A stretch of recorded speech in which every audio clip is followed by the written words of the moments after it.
Hello and welcome to Legendary Africa, the podcast where a disembodied voice speaks about African myths, legends, and folklore straight into your ear canal. It's been pretty nice here for me and Squirt.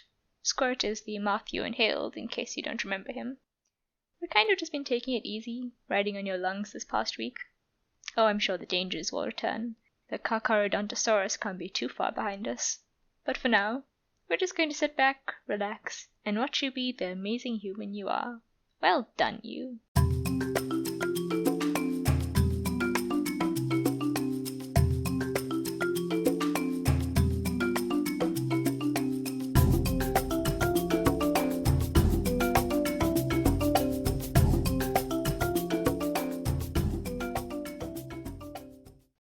So you should all know that I do not like spiders.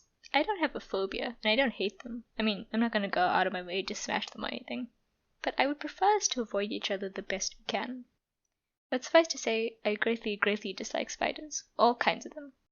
And no, don't tell me that some are really cute and not poisonous. I still don't want to be friends. So with this in mind, my dearest mama decided to tell me about the spider called the Goliath bird eater. Found in South America, it's the largest spider in the world by mass, weighing up to 175 grams. Its body length reaching up to 13 centimeters and leg span as long as 30 centimeters. I mean, that's a frickin' ruler length, people. Not to mention, their fangs are large enough to break the skin of a human. But the worst part was when Mum told me about how they eat their prey. So after the Goliath bird eater kills its prey, it drags it into its burrow, where it proceeds to liquefy the insides of its prey before sucking it dry like some kind of spider vampire. I could not have been more grossed out. I ain't kidding. I actually started sweating. The Goliath bird eater's prey consists of rodents, frogs, toads, lizards, snakes, and that one guy down the road you don't like. Just kidding. So this spider is great if you have a rodent problem. And you know, we used to have a rat problem a few years back. But now I know what to do. Get a Goliath bird eater, name him David, and set him loose in the ceiling. Then scatter salt around the house, embed sage in the walls, pray in Latin, burn down the house, and move into a spider-free place because clearly David is devil spawn. And now for the news, hot off the pages of allthat'sinteresting.com.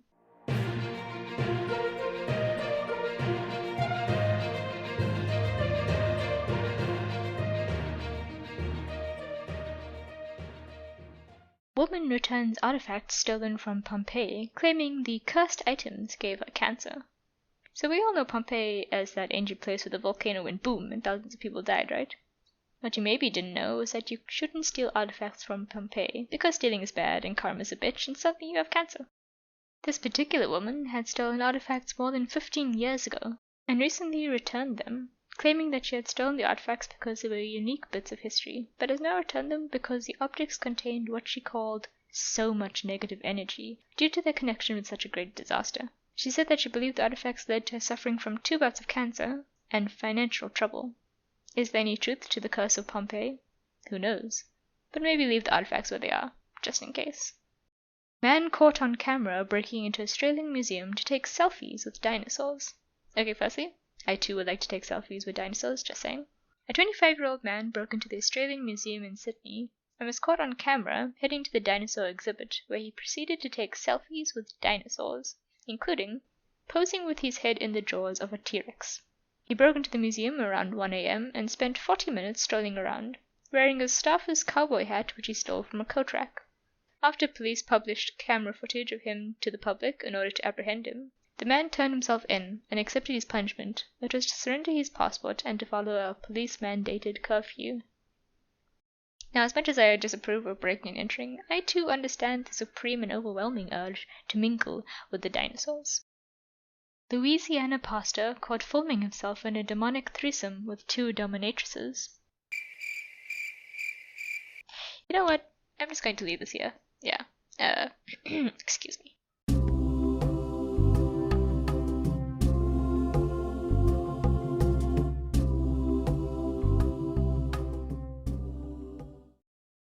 Today's story originates with the Sena people.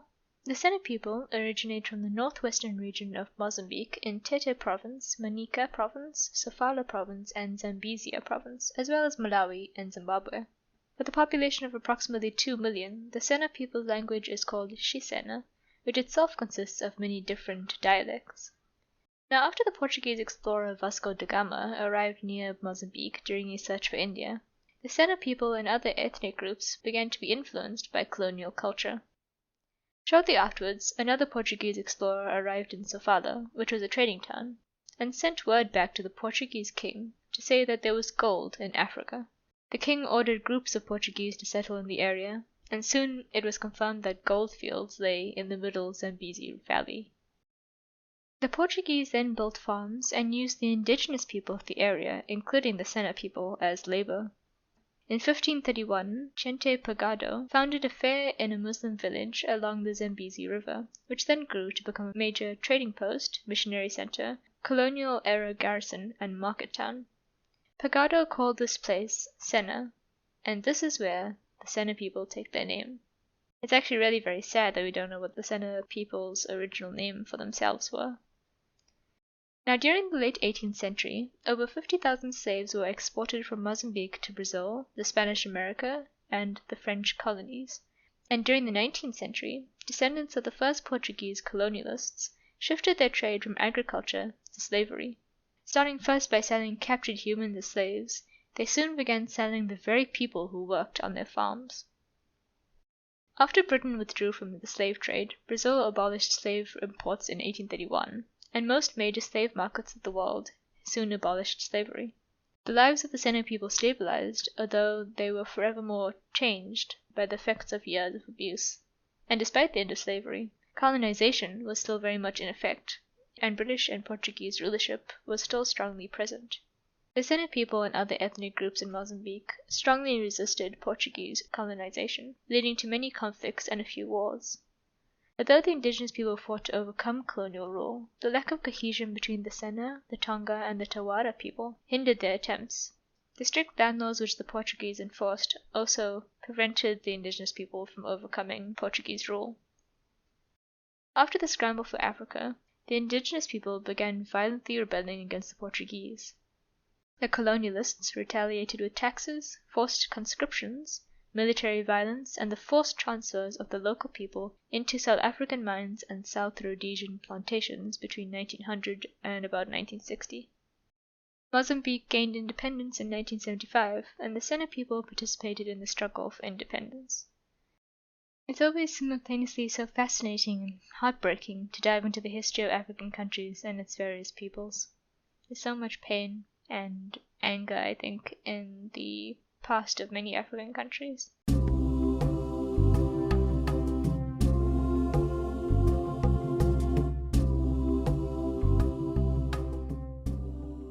And now it's time for my retelling of the story of Makoma, the boy who became a god.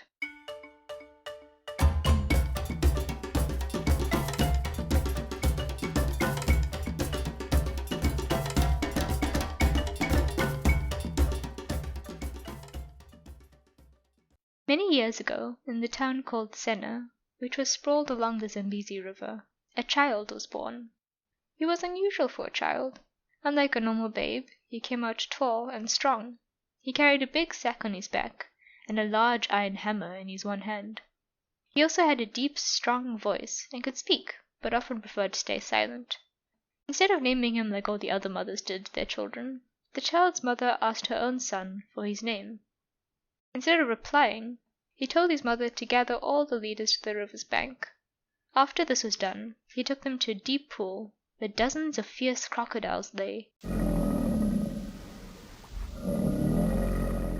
Turning towards the men, this man-boy asked that whoever was brave enough to jump into the pool should come forward and leap into the waters.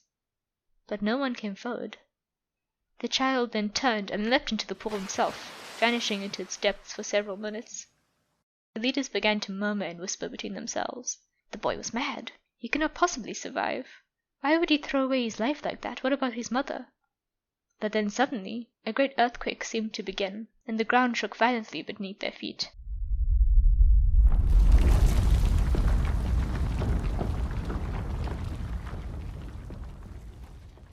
The pool in front of them turned from black to a deep red, and out of the bloody waters stepped the boy, now a full-grown man, taller than the others and handsome. The leaders jumped with joy and welcomed him gladly into their arms. After a few moments, he put up his palms for silence. Now, my people, you will hear and know my name. I am Makoma, the Greater, for I have gone where no man would dare. Everyone cheered, and Makoma's mother tearfully watched her son with pride and joy. Makoma came to his mother and took her small hands gently in his own. I will go on a journey now, mother, and I will become a hero. Do not worry for me any longer. And so, returning home, only to sling his sack over his shoulder and pick up Nuendo, his iron hammer, Makoma left his mother's home and his hometown to become the greatest hero the world had ever seen.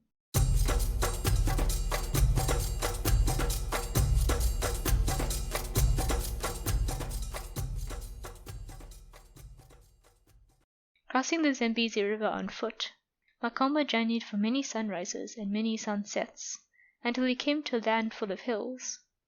Soon, before him, he saw a giant creating mountains. Makoma looked up at the giant, who was quite a bit taller than him, and shouted up to him. "Who are you?" he asked. And the giant replied, "I am the mountain maker Chiezwa Mapiri. Who is asking?" Makoma replied that he was called Makoma the Greater. "Greater than who?" asked the giant. "Greater than you," Makoma shouted back, causing the giant to roar in anger and rush towards him. Makoma remained silent and still as he watched the giant thunder towards him. But just before Chiezwa Mapiri grabbed him, Makoma swung Nuendo, his hammer, and struck the giant on the head. His blow was so strong that Chiezwa Mapiri clutched his head in pain and began rapidly shrinking until he was a small man.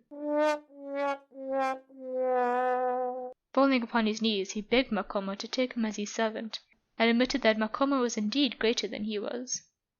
So Makoma picked Chiezwa Mapiri up and placed him carefully into his sack. He felt the powers of the giant coursing through him, for after their battle he had absorbed the giant's abilities and now held the power to create mountains within his hands. Flinging his sack upon his back as if it weighed as much as the air around him, he continued on his journey. Soon the land was broken up into large stones and mounds of earth, and peeking over one of these heaps, Makoma saw another giant covered in dirt. The giant was picking up handfuls of earth and flinging it away from him. So Makoma stood up and called to the giant, "Who are you, and why are you digging in the earth?" The giant replied, "I am making riverbeds. My name is Dubala Taka." Makoma thought for a brief moment before shouting back up to the giant, "Well, do you know who I am? I am Makoma the Greater." "Greater than who?" the giant rumbled in annoyance. "Greater than you," answered Makoma, allowing himself a small grin. Dubala Taka cursed loudly and charged at Makoma, throwing handfuls of dirt at him. Makoma quickly moved his sack in front of him, and the earth and stones bounced off it as if they were small ants. Then he gripped Nuendo and charged at the giant. Leaping into the air, he brought his hammer down on the giant, knocking him to the ground. As soon as Nuendo touched the giant, Dubala Taka began to shrink, until he was small enough for Makoma to pick up and place in his sack, alongside Chiezwa Mapiri. Makoma felt Dubala Taka's power course through him, and he knew that he obtained the ability to create rivers. Soon Makoma continued on his journey, and came to a forest full of baobabs and thorn trees. They towered over him, and he gaped in shock at their size. Soon he realized that one of the trees was actually a giant, larger and taller than the previous two he had fought. But Makoma was not afraid, and once more called out, "You, tall and big one up there in the sky, who are you?" The giant looked down at him and replied, "I am Gwiza Miti, and I am planting these baobabs and thorn trees so that my children, the elephants, may eat." Makoma smiled and called back up to the giant, "Pause your work and duel with me, mighty Gwiza Miti." The giant was initially confused, but soon grabbed the biggest baobab he could find and flung it at Makoma. But the boy hero leapt aside, just in mid-air, as the tree fell harmlessly to the ground, and flung Nuendo at the giant. The iron hammer hurtled through the air and struck Gwiza Miti square on the forehead. Instantly the giant began to shrink until he was much shorter than Makoma. He bowed deeply to the hero. Take me as your servant, for you are truly a worthy hero." And so, as before, Makoma placed the giant into his sack along with Chiezwa Mapiri and Chidubalataka, and felt the powers of the giants course through him. So for many more days and many more nights, Makoma journeyed until the land around him began to change. The rich green earth turned into burnt grass, and soon a barren and desolate landscape faced him. Makoma frowned, confused at the change. But soon he spotted a man happily eating fire. Makoma grew angry at the man for being so happy among such great destruction, and demanded to know who he was. "I am Chia Diamoto, a flame spirit. I may destroy what I like," the man answered with a grin. Makoma pointed innuendo at him. "I am Makoma, greater than you, and you cannot destroy me." The flame spirit laughed, and threw a flaming ball at Makoma. But at the last minute Makoma leapt behind a rock, and the place where he had been standing only seconds before turned into molten glass. While the spirit stood in shock at Makoma's speedy escape, the hero flung his hammer at the spirit and knocked him to the ground. The hammer took away Chia Diamoto's power, and instead Makoma received them. Picking the spirit up, Makoma tossed him into the sack. Hey! So finally, Makoma was a truly great warrior. He had the strength to pull mountains from the earth, the stamina to lead rivers from the seas, the wisdom to plant trees, and the power to produce fire at his will. Makoma found a well-watered plain, full of animals with a river and grassroom to sit on. He happily sat and made a fire before placing the sack on the ground and letting all the giants and the fire spirit out. He told them that he was happy to settle here, and that he would need their help to create a home. So the next day, Makoma left Chiezwa Mapiri to look after the clearing, with orders to make lunch, and went off with the others to find wood to begin building his house. When they returned, however, they found the giant tied to the tree by one gigantic hair.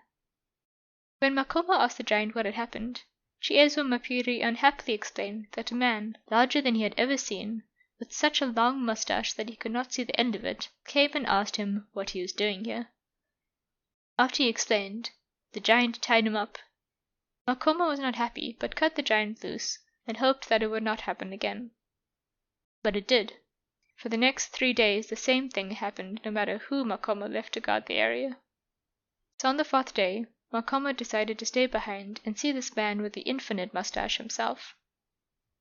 The morning was quiet, and Makoma swept around his house, tended to the fire, and roasted some venison for lunch. Then the earth shook beneath him. Looking towards the river, an enormous man climbed out. His grey mustache extended far down on either side of the river.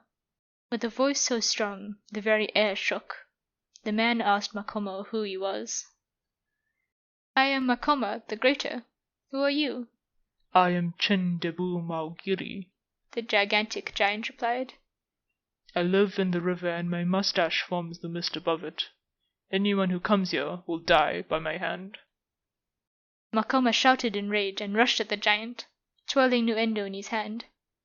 He struck the giant with his hammer, but it simply slid off the giant's slimy body. Makoma bounced back with the impact, and tripped over one of Chindebu Maugiri's long grey hairs. Instantly, the giant's hairs curled around his body, and began wrapping him up in a cocoon, making Makoma begin to panic. But suddenly, he remembered the powers of the fire spirit, and taking a deep breath, blew fire at the hair until they fell off him. Then he took his sack and threw it over Chindebu Maugiri's head, before hitting him again with his hammer. This time, Nuendo struck firm against the material of the sack and instantly killed the giant, causing him to tumble to the ground with an almighty crash. So when the others returned with wood for Makoma's house, they rejoiced to see him sitting happily on the grass, eating venison, and they praised him and celebrated throughout the night. But when they woke in the morning, they found Makoma grimly starting the fire, his brow set deep in thought. Turning towards the giants and the fire spirit, Makoma explained that in the night the spirits of his ancestors, clothed in white, visited him and instructed him to find Sakatarina, who has 5 heads and is mighty and powerful. Until he found him, Makoma could never rest. Even more terrible was the instruction from his ancestors to leave the giants and spirit behind, people whom he now considered to be his friends. His friends wept and begged Makoma not to go, but the hero comforted them while giving them back their powers and leaving. So Makoma went west over jagged mountains, deep bogs, and dry deserts, most of which should have killed him if he had been an ordinary man. But Makoma survived and eventually came to a hut nestled in the mountains. In the hut he found two beautiful women. "Kind woman," Makoma asked, "is this the land of Sakatarina, who has 5 heads?" The woman greeted him back, and told him that he had indeed arrived in Sakatarina's land, and that the giant himself was just behind the hut. Going outside, Makoma suddenly realized that the mountain peaks were actually Sakatarina's legs, and that the rest of his body was hidden by the clouds, for that is how large and tall Sakatarina was. Makoma shook off his shock, and brought his hammer heavily down on the giant's leg, but nothing happened. Makoma struck again and again, until finally a voice as deep as an earthquake asked who was poking his feet down there. Makoma shouted as loudly as he could, "It is I, Makoma, the Greater. I have come on the bidding of my ancestors who have instructed me to duel you." The great giant was silent for a few moments, and then with a heavy sigh he spoke. "I am glad that you have come, Makoma. For too long have I stood here untested. No man has ever been greater than me, and I am alone. It will be good for me to fight you. Prepare yourself." And bellowing those last words, Sakatarina suddenly bent down, grabbed Makoma, and flung him to the ground. Makoma should have died, his body broken instantly by the impact. But instead, the hero sprang up, new strength and energy coursing through him. Makoma grabbed Sakatarina around the waist and threw him to the ground with an almighty crash. They wrestled and fought hour after hour after hour. The mountains were crushed underneath their feet until the high peaks became flat earth, and the mountains became pebbles rolling about the earth like water. Makoma broke away, and winding up Nuendo in his hand, struck Sakatarina in the side. Sakatarina staggered back, and then, grabbing one of the mountains around them, pulled it from the earth and flung it at Makoma, flinging him off his feet. Yet neither man would stay down. Their fight lasted through the night and into the following morning, and soon they found themselves locked together in a shoulder grapple, both tiring but neither backing down. They stayed in this grapple for hours and hours until at last, as the sun began to set, they fell apart onto the floor, exhausted and amazed at the other's strength. They stared at each other in shock for many minutes before their eyes drifted shut, and they both fell asleep where they had fallen. The next morning, Makoma and Sakatarina woke to find Mulimo, the Great Spirit, standing over them. He smiled at them, and casting a large hand over their heads, announced in a quiet yet powerful voice, "Makoma and Sakatarina, you are both heroes with such great power that no man could ever beat you. Come with me to the clouds above, and make your homes in the stars." And so vanishing from the sight of all humans, both heroes left earth and ascended into the clouds, where they live evermore in our stars.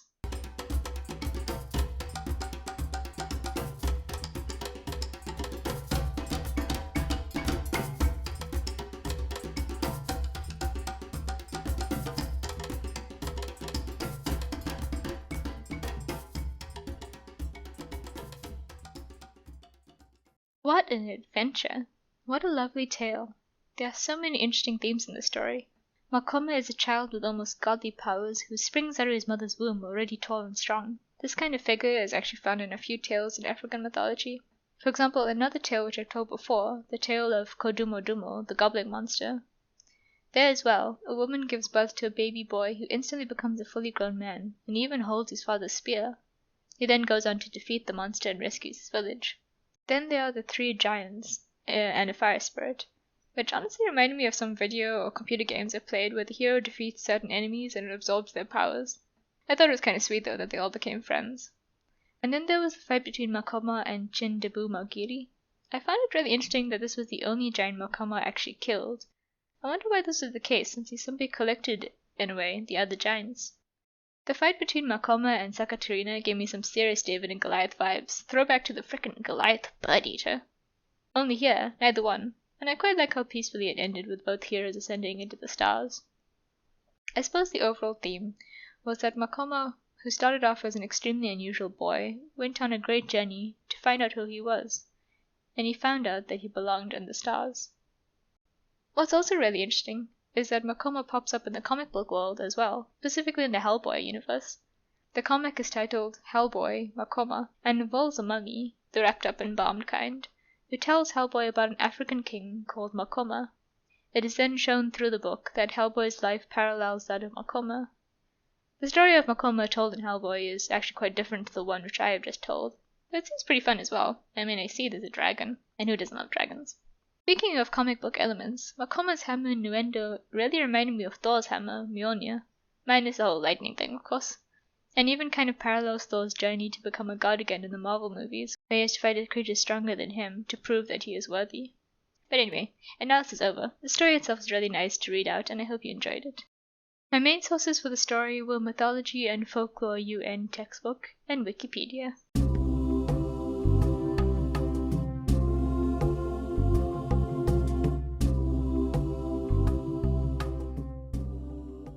Today's promo is from the wonderful Midwest Meltdown. Have a listen.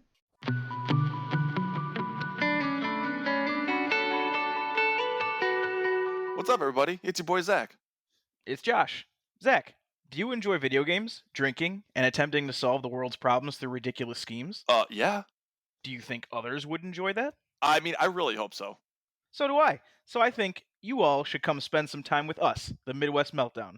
This show was created by these two fine gentlemen here, myself and Zach, when we spent the last 14 years telling each other funny stories, talking about video games, and literally anything else that comes to mind. We wanted to turn our passion for gaming into something that we could share with everyone. So again, follow us, the Midwest Meltdown, anywhere you can find your podcasts. That's Spotify, Apple Music, Podbean, Google Pods. Check us out. We'd be happy to have you.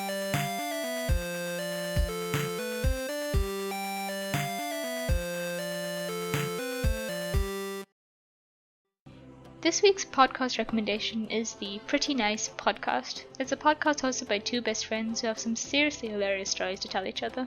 I discovered them back in May, and they will always make you laugh. From outrageous wedding stories and zodiac signs, to critiquing their old Facebook photos and family traditions. Andrew and Mariah will keep you in stitches throughout each episode. Find Pretty Nice Podcast on Instagram at Pretty Nice Podcast and on Twitter at Pretty Nice Pod. Pretty Nice Podcast can be found on all popular podcasting platforms, including Apple Podcasts, Spotify, and Google Podcasts. And so we have arrived at the end of our episode. I have been your host, Bashira, the disembodied voice you can't escape, and Legendary Africa is produced by the infamous Hestia the Dog, and we have an unpaid intern, as you know, Athena the Doggo. Thank you for listening and joining me today. I hope you enjoyed it as much as I did. Remember to subscribe to Legendary Africa wherever you listen, iTunes, Spotify, Google Podcasts, we're on Stitcher as well, and to share with your friends, family, assorted pets, or any of your local flora and fauna as well. Speaking of the local flora and fauna, I had a really strange dream last night about a flying slug. Don't ask me why, I cannot fathom the way my mind works, and who knows? Maybe flying slugs enjoy podcasts too, so do share with everyone and everything around you. Also, if you like what you hear and want to share that love, please go ahead and leave us a review on iTunes, Podchaser, or anywhere else you can leave comments. We also have a YouTube channel where I publish each episode very irregularly, and we have a website which I mostly regularly update, so go check that out. And as always, feel free to add to the tribute page for Ashale by emailing me your message. All links can be found in the episode description below. Now with Halloween coming up, I'm thinking about doing a Halloween special, and would love to feature your stories. Has something spooky happened to you? Perhaps you've encountered a ghost, spirit, or had some kind of other supernatural experience. Noises you can't explain? Chills which refuse to go away? Visited a haunted place or encountered something odd in a graveyard? I want to know, and I want to talk about it. So send them in by either popping me a message in my DMs on Twitter or Instagram, or send me an email. You can find the pod on Instagram at LegendaryPod, and on Twitter at LegendaryPod1. And email those Halloween stories to staylegendarypod@gmail.com. I also welcome all myth ideas, prompts, favorite recipes, and pictures of your doggos. I'll see you next Saturday with an all-new ancient myth, legend, or tale from a beautiful continent of Africa. Until then, tell your loved ones you love them, thank the angel on your shoulder, stay safe, stay sexy, and stay legendary. Bye!